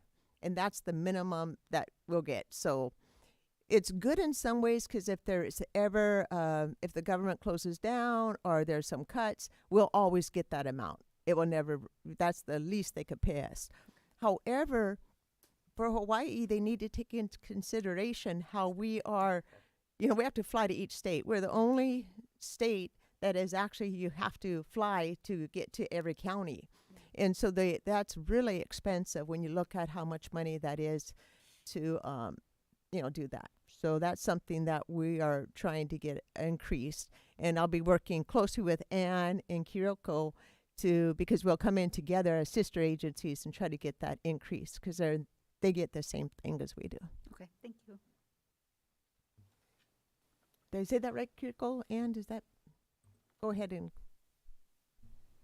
Hi, this is Kiriko from Center on Disability Studies. I'm with the Hawaii University Center for Excellence in Developmental Disabilities, which is a sister agency to DD Council. Yes, that is correct, except for the USEDs. We have 67 USEDs, and our allotment, we don't have a minimal. So each state and jurisdictions, the part of the USEDs will get the same amount. Thank you. All right. Hi, everybody. It's James again. If there are no questions, any further questions for Daintree regarding activities or council budget, we are gonna move on. James, we need to just say, is everybody in favor? Any opposition? Faith Faith knows what to say. She has that down. Sorry, Faith. That's okay. Do we have anyone opposing the budget? No? So unanimously approve the budget. All right. Thank you. Budget has been approved. If there are no further questions for Daintree regarding council budget or activities, we are gonna move on to agenda item number 7, which is council election of officers for July 1st, 2024 to June 30th, 2025, and Daintree will go over the bylaws. I'm actually going to punt this over to Melissa Gibo. So hi everyone. As part of the nominating committee, we just wanted to go over some of the requirements in the bylaws. So nominations for officers must be made in accordance with the bylaws. You will find the bylaws in the binders that DD Council has prepared for us. They're all in section 9. Within section 9 on the bylaws on page 5, it specifically talks about the officers and the duties. So you'll see that, ooh, bless you.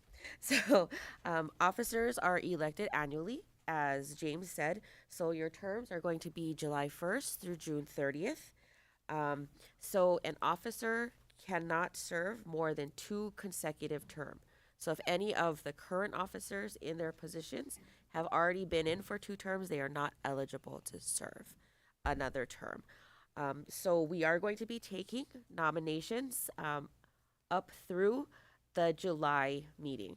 The vote for officers will occur at our annual meeting, so that way people who are newly elected to the council will have the chance to serve, and people who are coming off the council will no longer be eligible for a term.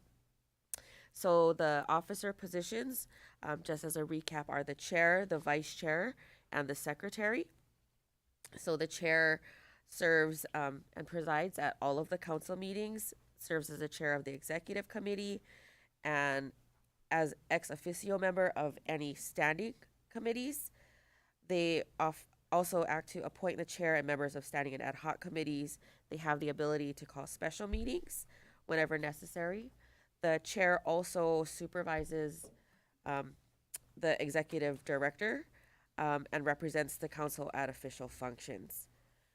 The vice chair then assumes the duties of the chair when the chair is unavailable or unwilling to serve, and the vice chair may also serve as ex officio member of one designated priority committee. And the secretary is responsible for the minutes and shall ensure that they are distributed within 30 days.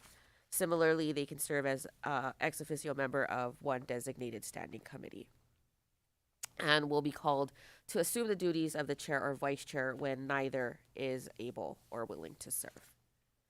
So the process for nominations is you can contact me directly. My information is included in the council member directory under tab, I believe it's 3. Nope, it's under tab 2. You can also, sorry, I speak fast. So tab number 2 is the council member and staff directory. So each council member's contact information is included in that area. So you can go ahead and email me at mgibo@lanakilapacific.org. Also, you can contact me by phone. But all of the information is here. And if you prefer, you can also contact any member of the council staff to submit your nominations. Nominations are not limited to others. You can also self-nominate if you wish. And we will be collecting those and presenting all nominations at the annual meeting on the official ballot. Yeah, at the July meeting. Yes. Yeah, at the first one. This Oh, is no, our sorry, annual yeah. meeting. The Yeah, we did. first meeting. Yes, this is Danger. I apologize, Melissa. So we did, typically we would have it here, folks, during the annual meeting. So Melissa's right. So you'll see in the bylaws, we typically do this in March and then have the voting and stuff this meeting. However, as you saw, the governor gave a welcome speech. Usually everyone goes through the Senate for a confirmation. And because people were going through, we didn't know if we were even going to have quorum because we'd be 12 people short. So that's why we were kind of pushed this off, just because it was a little bit later than usual to know even who our council members were going to be. So in all fairness, whoever is coming on, we want to make sure everybody had a fair opportunity. So that's why we're a month, 2 months behind. But so, yeah, so whoever's interested, like Melissa was saying. Thank you, Melissa. Go ahead. I think that's it. Does anybody have questions about the nominations process? Okay, thank you, Chair. Thank you, Melissa. Thank you, Daintree. If there are no further questions, we are gonna move on to agenda item number 8, which is areas of emphasis committee member sign up for July 1st to June 30th, 2025. And that, I believe I'm going to turn it over to Daintree. Yes, so in our bylaws, we have areas of emphasis. So every council member, and we don't need to necessarily sign up today, but I just want to make you guys aware of this. So in the July meeting, we could sign up for which committee you want to be on. Majority of the people here are already on a committee. So we have, and we're going to hear from them later today, so you'll understand what each committee is working on. And so it's just a reminder that you're mandated to be on a committee. If you are an officer, that is a committee. Melissa's committee she's on is probably the easiest, the nominations committee, but she said she'll sit on others. So hers is once a month. So hers is the easy one. But so yeah, so that's just a reminder. So please go through your bylaws. I didn't realize, thank you, Faith, she did put them in the packet as well. The white books you folks have are for new people, or if you did get one last year. If you don't have a white binder, please let me know, so you should have one. It's the orientation manual for the DD Council. And then what's going to be happening is, after July, I'm going to be setting up one-on-one meetings with everybody. James may or may not be there, but depending on his schedule, because it's very timely. But we'll be going over that with you. So the orientation manual just gives you an idea of who we are, what we're doing. There's a federal law, 64 pages long, so I'm not expecting you to read it all, but just to be aware of where it's at in case you need to make a reference to it, as well as our state plan. So the areas of emphasis, again, just go ahead and look it up, and for the sake of time, I won't go into everything. And keep going. That is Michelle Moralt and Victoria Murray were on the nominations committee. Typically the ones who are leaving, because you can't be on the nominations committee if you're going to apply for an officer. But if anyone else wants to be on the nomination committee, please let Melissa know at lunchtime. Let her know if you'd like to be on it. Or go ahead and put in the chat if anybody wants to join Melissa. Maybe we'll get Debbie. She's, but okay. I'm sorry, what? Debbie is the chair. No, James is. Yeah. Okay. Okay, James. Thank you. With that being said, if there's no other questions, we are gonna move on to legislative issues and measures. And for that, I will turn it over to Jay. Thank you, James. Hi, everyone. My name is Chase Over. I'm with the Hawai'i State Council on Developmental Disabilities. So yeah, I'm just going to give you guys a brief ledge report. As you all probably know, the 2024 legislative session's over. And so now I can kind of tell you what bills have definitively passed or died throughout the entire session. You have been getting reports from me throughout the whole legislative session. So some of this, may sound familiar or may be repetitive, but I just want to go over everything so everyone has like all the clarity and we're all on the same page. So the session this year had 3,500 bills essentially that went through. I know it sounds ridiculous, but we actually do read every single one to make sure that the description to see, what fits the DD Council, what relates to somebody with a developmental disability. As you can tell, a lot of those measures don't end up actually being relevant to us. So we tracked 169 measures of those 3,500. And then on top of those, we specifically testified on 49 different measures. Now, we do testify many times on the same bill. So we had over 109 separate testimonies. A lot of bills go through multiple committee hearings. They go through up to 6 to 8 different committee hearings, and each one of those can require a new testimony every single time. And so that's what these numbers are in your report. And just for clarity for people, especially on Zoom, we're looking at the yellow page. So everything I'm kind of saying is there. One thing to clarify is that even though bills might have passed out of the session, and we're going to go through the specific ones that we wanted to highlight, the governor can still veto bills. Now, at least for us as of this year, that's not really relevant. The governor has not had an intent to veto at all this year, or at least for our specific measures. But typically he has 10 days after the session ends to say which bills he intends to veto, and then he has 45 days after that to actually veto the bill. As of now, to our knowledge, as I said, we're not aware of any measures of ours that passed or that are going to get vetoed. So we should be okay for all the ones that we're talking about today. As you folks probably know, we definitely testified on more measures than are on this piece of paper. These have been the highlighted measures that we've been following throughout the entire session, and these are the ones that the board has been talking about. So these are the ones that we just wanted to give you guys a final update on for this one. So the first one is HB 1974. This is the personal needs allowance. So essentially the personal needs allowance is for individuals living in long-term care homes. They get dollars every month to spend on different personal items and make personal decisions and use personal finance. Originally, I believe it was $50. Now they have an increase of $75 a month. The council has been trying to get this passed at least since I started, so it's been about 6 or 7 years. So it's kind of nice that we finally got this one to pass, and it was actually very easy to do so this year. So there's a lot of support for it. A lot of self-advocates and a lot of individual testimony supported this one, so it was easy to go through. And then I just want to clarify, I'll take questions on any of the measures or anything at the end. You can just point me back to whichever one you guys had questions on. We also have, which did pass, the Silver Alert. So we partnered with the Alzheimer's Association and Cindy Fowler on the different Silver Alert program. Essentially what this program does is if you ever have an Amber Alert, basically what happens is it just tells everybody on their phones that somebody who is over the age of 65 and or has a developmental disability, it just gives them an alert that they went missing. So it's basically an Amber Alert for adults and individuals with developmental disabilities.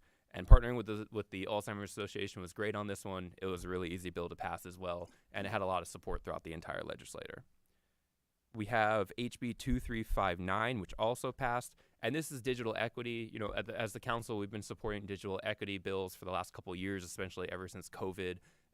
And basically what has happened with this measure is while this measure in and of itself does not do anything related to digital equity, it does support and give money and funds to digital equity programs.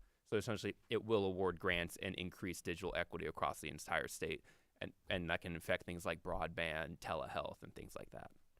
We also have SB 3094. This is the peer-to-peer support measure. Essentially, this one's interesting. We wanted to support this because the council and the board has really been working on this where we already use peer support methods. So we're really like leading in the state when it comes to things like this. Peer-to-peer support is essentially, in layman's terms for us, it would be taking an individual with developmental disabilities and having them mentor or help another individual with a developmental disability, right? And so they can kind of help you through things that they've already experienced themselves. And the point of this measure was to kind of take that and make sure that it's happening across the state of Hawaii and in different agencies. And so this one did pass. And then finally, we're going into bills that did not pass. I know that kind of sucks, but the whole point is kind of highlight why they didn't pass, and that most likely a lot of times when a bill does not pass that we supported, we try to bring it back next year, and we can use that information to hopefully get it to pass. So the first one we have is HB 2556, which is the Hawaii Able Savings Bill. Essentially what this was going to do was it was going to give our council a staff position and put some funds in a trust fund to incentivize individuals to use the Hawaii Able Savings programs. The trust fund was specifically targeted at the Department of Education, so DOE students, to get them to use Able Saving programs. And essentially the one staff that we were going to have if this bill had passed was to increase awareness and usage of Hawaii Able Savings programs in Hawaii. I don't want to go too far into this because I know I've talked to a lot of you folks about this at length, but essentially Able Saving programs allows individuals to save money, not lose their benefits, not lose their services, save money, have assets, still be able to live a good quality of life. Oh yeah, so this this bill did not pass. Okay, well, let me clarify. When I say a bill did not pass, I cannot tell you for certain why a bill did not pass because we obviously don't necessarily know. To my best guess and to my best knowledge is it's budget related. This bill did require funds. We were told from the very beginning of this legislative session that it was going to be a tight budget and that we're only doing things that are very necessary and maintaining projects. This would be a new project. So I believe it fell into that camp. The question was, did it cross over to the Senate? Yes, it did. It made it through the House all the way to the Senate and died at wham. Yeah, so it died at the budget hearing. But yeah, so most likely this one just died due to budget constrictions. But we do have hope that we can bring it back in a good budget year, hopefully next year, and we can get it passed. And then we have SB 2503, which is the adult changing tables. Essentially, adult changing tables would be, these ones are for public restrooms. It would be after the effective date, so it's not retroactive. It's basically an ADA bill where they never go retroactively until you do a significant change to a building, and then you would have to bring up the bathroom to code, which would now include these adult changing tables. Essentially, adult changing tables are normal changing tables that you would use for a baby, for example, but they're like on steroids. So they're mechanical, they have hydraulics, they're massive, and they can hold the weight of a full-grown adult. And the council supported this measure specifically because, we do have individuals with developmental disabilities that would utilize these tables, and we did hear from advocates that not having these tables is actually a deterrent to going out into the community, because you don't know where you can, change your individual that uses an adult diaper, and you don't know how long you can stay out, so you have to plan your whole day around these things. Sadly, this bill did not pass. However, we do plan on bringing this back, and it did have support, and it did make it through it made it pretty far through both the House and the Senate, so it had a lot of support going. We also have HB 1976, which is the statewide election accessibility needs advisory committee measure. This one does not establish this committee. This committee already exists. It just basically gives them funds every year to really accomplish with their goals. Again, like I said, this was a really budget tight year, so that's mostly why this did not pass. I think there was a lot of support for it, and I'm sure this is a bill that will come back again next year. But that's all I have for you folks. We will be giving all board members a big packet list of every single measure that we monitored and whether it passed or not. These were just the ones that we were really focusing on and providing most testimony and support for. And I can answer any questions if there are any.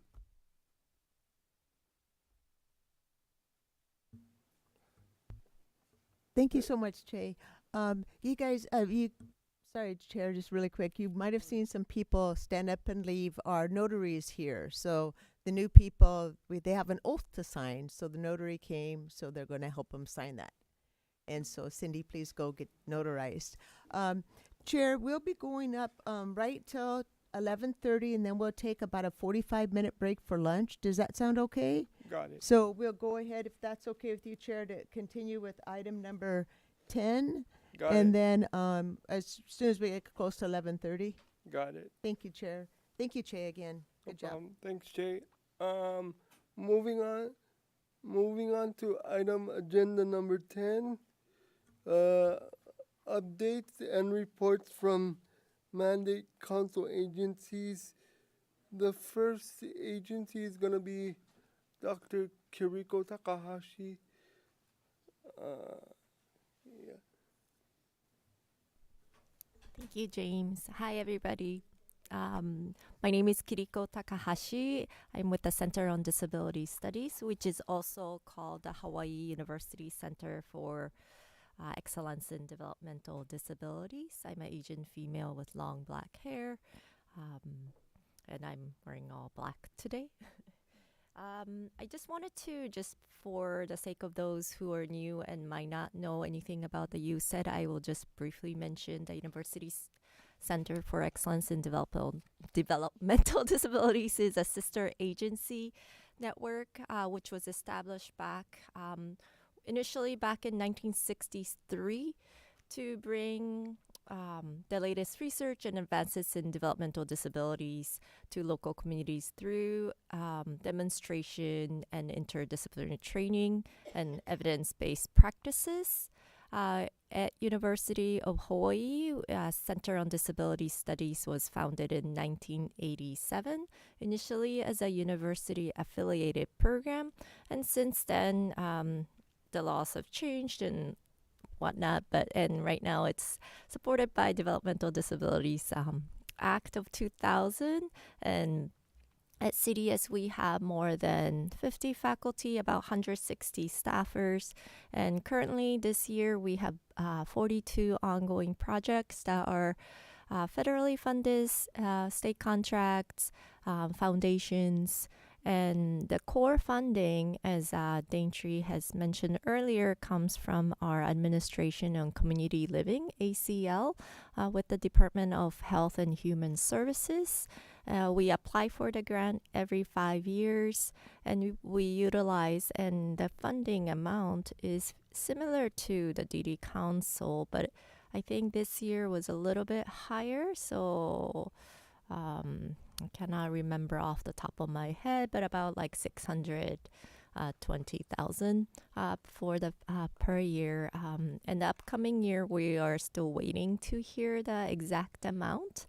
It starts in July 1st, ends in June 30 is our fiscal year. We're in year 2 of the 5 years, and every 5 years we do a statewide needs assessment and hear the voices of different agencies, persons with disabilities, community members, family members, to really understand what is needed. And we align the initiatives with the DD Council and the Hawaii Disability Rights Center and other agencies in the state. So we try to work collaboratively with other agencies. So that is our center, and we also serve the Pacific.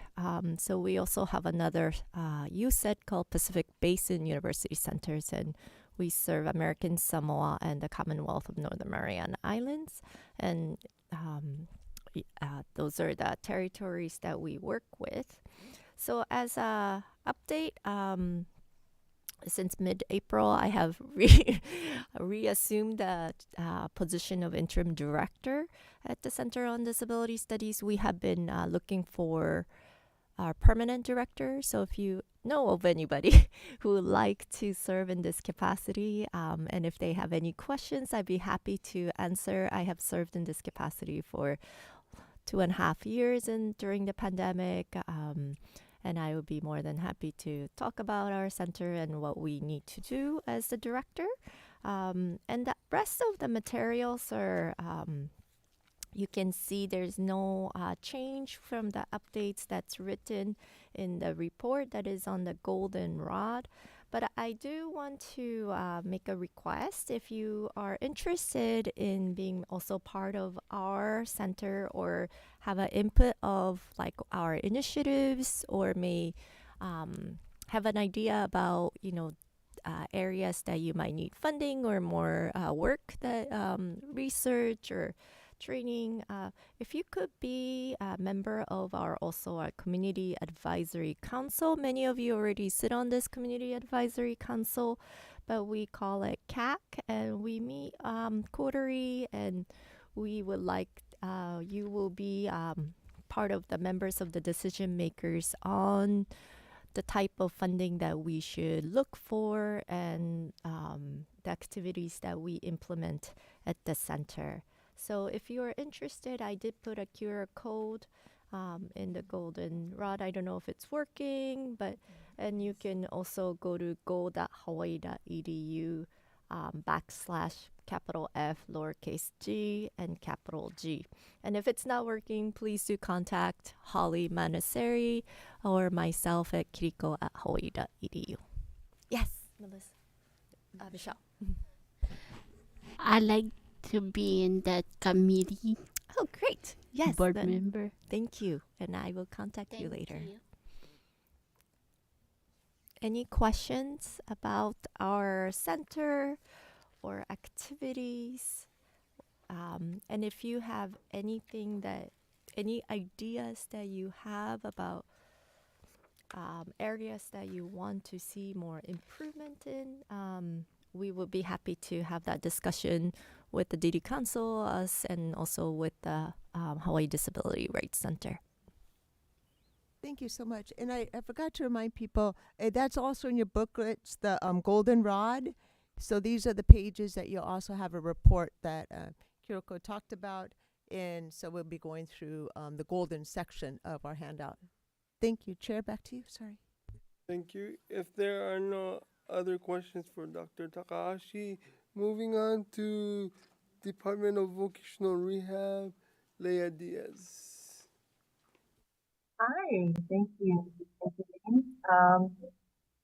So like Deidre mentioned, Our report is on the goldenrod sheet, and it has a lot of numbers, but I'll try and tell you about the people behind some of these numbers. So Division of Vocational Rehabilitation, we are an agency that is part of the Department of Services. I'm the administrator of Division of Vocational Rehabilitation, usually called DVR.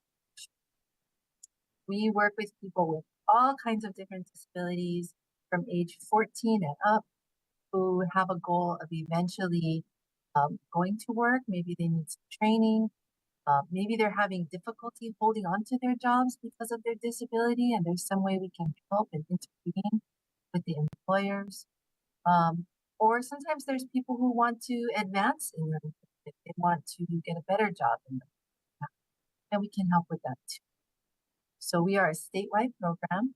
We're actually in the same building where the DD Council is upstairs. So on my report, you can see that so this is for January to March of this year. We report every 3 months. So for January to March, we worked with a total of 3,636 people with all kinds of different disabilities.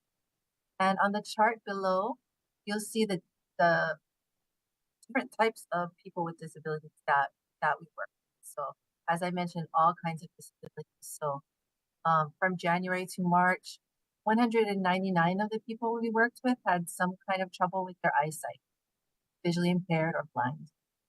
212 of them had deafness or hard of hearing. 454 had a physical disability. 938 had an intellectual disability or cognitive disability. 854 had a psychological or psychosocial disability, for a total of 2,657 individuals that our counselors are working from January to March. So we're already halfway through. Numbers will be. So for January to March, statewide, we got 124 applications. We got, of those 124, we found 98 people eligible for DVR. And let me just tell you, in order to be eligible for DVR, it's not a very strict, doesn't matter how much money you make or don't make. As long as you have any kind of a disability, makes it hard for you to go to work, and you want to go to work, you're most likely going to be eligible. Also, if you receive SSI or SSDI, you're going to be eligible. So we, our counselors developed 103 IPEs. That's not the IEP like in the DOE, but individualized plan for employment, which lists out, and this is done jointly with the counselor and our consumer or individual with disability. That really goes through what kind of work do you want to do? What kind of training do you need so you can do that? What other kind of supports might so that we can take into concern your interests, your abilities, capabilities, preferences. Do you want full-time, part-time, indoors, outdoors? So that plan, we did 103 of those plans in that. From January to March, we placed 13 people in employment, closed them successfully, which means that 13 people statewide have been working for at least 90 days, and their employment was stable. Consumer is satisfied, employer is satisfied, no other services needed. So we say, congratulations, but we're always there in case issues or problems, and the counselor can always. So we had a total of 13 successful closures between January and March. And actually, Big Island did the most, 8. Oahu had 3, Maui had 1. So for a total of 13. And for the year so far, 22. The last page shows the types of jobs, how many hours people are working in those jobs, and the median wage that they're earning on average. So we had 3 people placed in landscaping or groundskeeping, working about 19 hours a week. Back to what Dr. Lewin was saying earlier, I wonder why 19 hours at that point, earning $12 an hour. Now, remember that minimum wage is going up, so these numbers are. 2 people were placed as stockers or order fillers, 2 in the housekeeping industry, 1 as an office worker, 1 as a fast food counter worker, 1 maids and housekeeping, 1 flight attendant, 1 shuttle driver or chauffeur, 1 food prep worker, total of 13. So the highest earning one was the flight attendants, which I mentioned in our last meeting, $43.86. But we also had some other, pretty high wages in there. Shuttle drivers, $2 an hour. Stalker making $15.88 an hour. So we, our staff at DVR, sometimes we'll place people in jobs, and we also have contracts called CRPs. Like Lana Keela, who's at the meeting today with me. So we have many contracts with folks to help us. So that is pretty much our numbers for the quarter.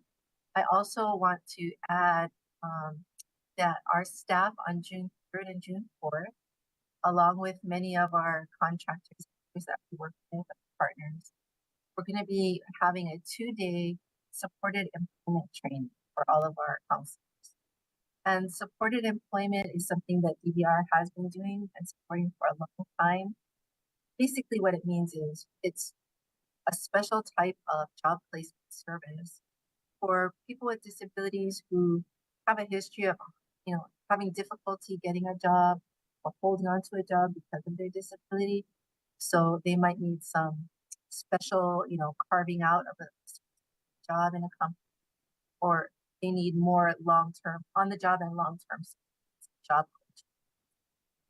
So this training will be for all staff statewide, so that we can get a refresher and learn more about the best practices for helping people with disabilities, especially people that have a lot of challenges, to be able to get better jobs and hold. And I'll stop there. It's the end of my report unless anyone has questions. Thank you, Leah. Hi everybody, it's James again.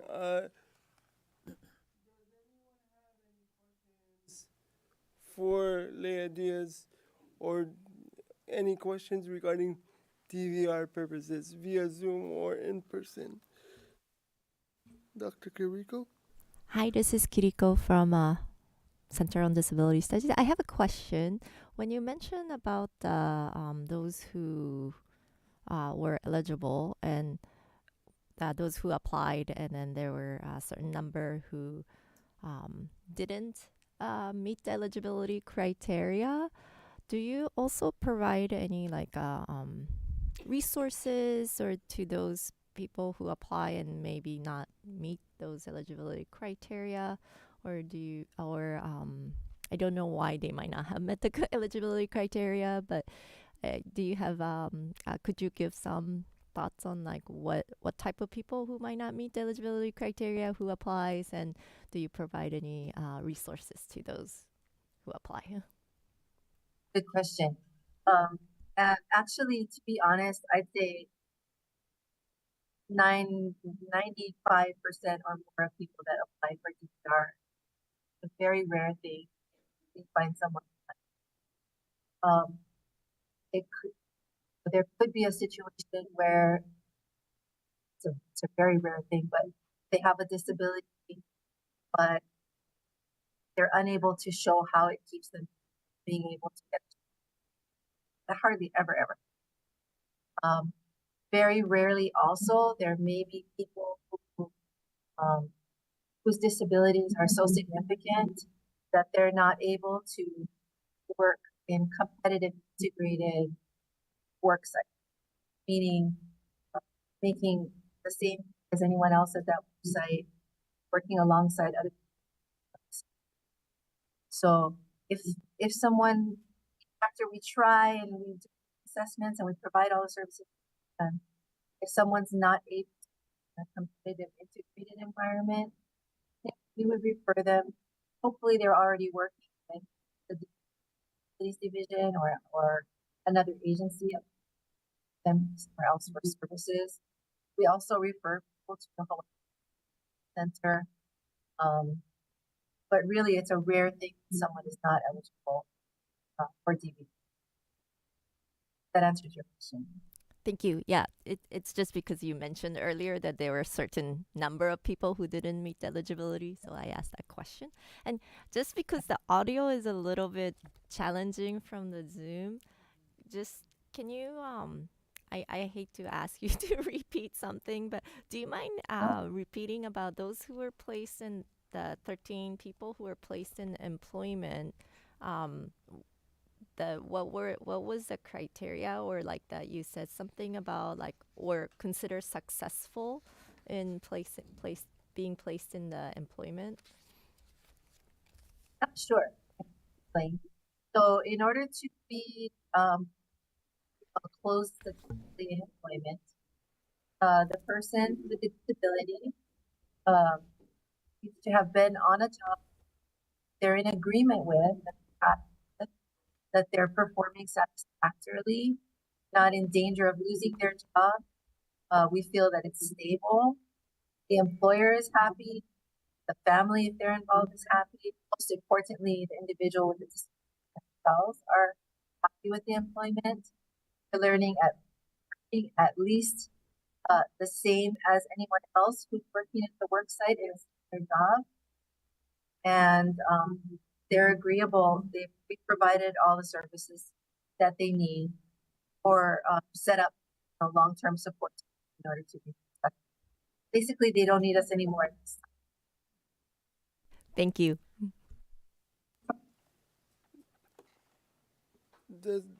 Hi everybody, it's James again. Does anybody else have any questions for Leah or DVR purposes? Hearing none. Okay, we're gonna move on to Alyssa Kim with Individuals with Disability Act with Department of Education.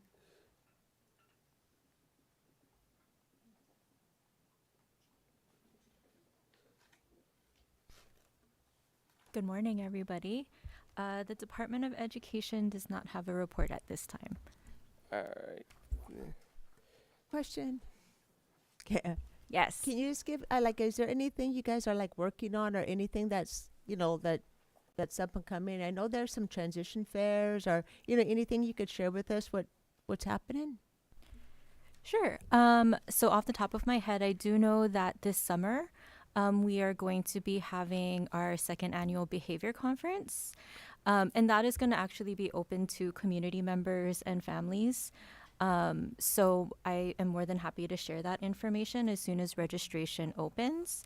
It should be opening probably, we're hoping this week, if not next week. So I don't know what the best way would be to share that information with the rest of the council members, but I'm more than happy to do that. You could send it to Faith. Okay. That'd be great. She could send it out. Yeah. And I do know too that we are working with our the LADA on the post-secondary transition fairs. That I believe there's one coming up on Kauai in the future, I believe. Mm-hmm. Thank you. Thanks. Thank you. Thank you. Moving on to Executive Office on Aging, Christina. Thank you. I'm the legal services developer with the Executive Office on Aging, and just to give some folks a little background, the Executive Office on Aging is the state unit on aging.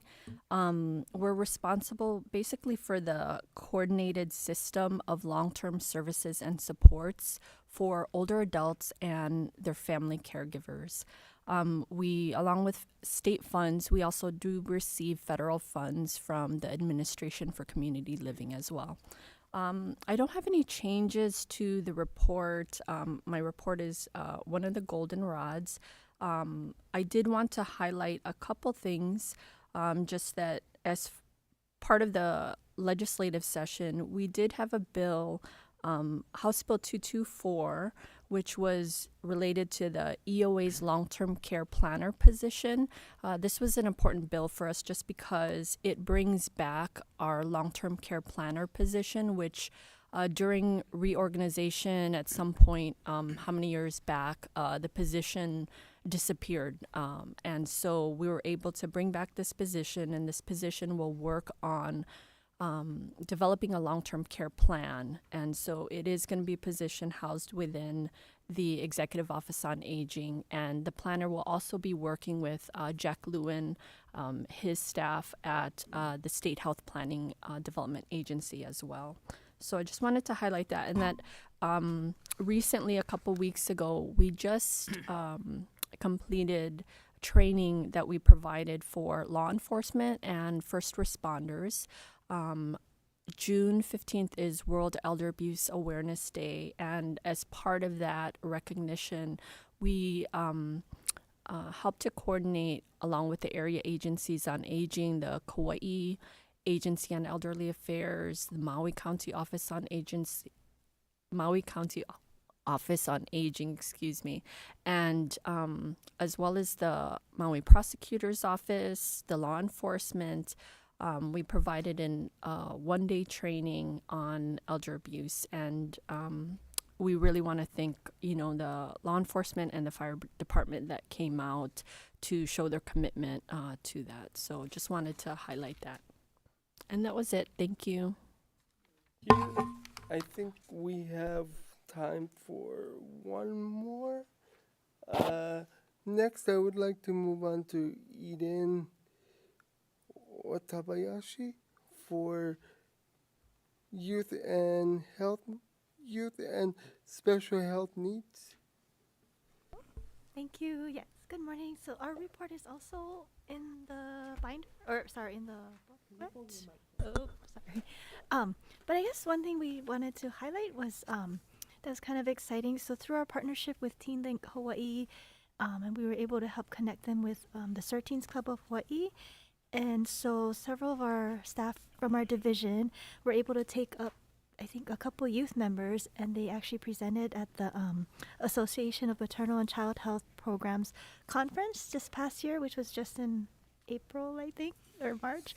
But yeah, so they were able to present there where they shared their experience providing the youth perspective on, what it was like to partner with a state program, as well as the state people shared on how I guess they've been using partnerships with youth organizations to support some of the work we're doing through the Title V Maternal and Child Health block grant to support our outcomes there. Thank you. Thank you.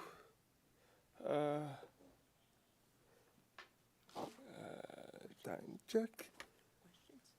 Any questions for Eden in the room or on Zoom? Seeing none. Time check is now 11:30. So we'll give them a little bit of a countdown because they're going to get us ready. So we could let them know we're going to break in about a minute. Yes. We will be taking a lunch break in about a minute and returning in 45. Yep. So just a reminder, guys. This is for the Sunshine Law. Usually we'll have a working lunch and we'll talk about business. But because of our hybrid, we're not allowed to do that. So just remember, enjoy your lunch. We're going to have a 45-minute break, talk story about other things, but it won't be anything to do with anything on the agenda, okay? That's just a reminder because we're going to have it closed off for the hybrid. So it's just not going to be a working lunch. You guys get free time for 45 minutes, but you can't leave the building. We brought you in food and there's bathrooms, so don't leave us. Okay, thank you so much. Thank you. We'll see everybody at 12:15. 12:15. Enjoy, everybody.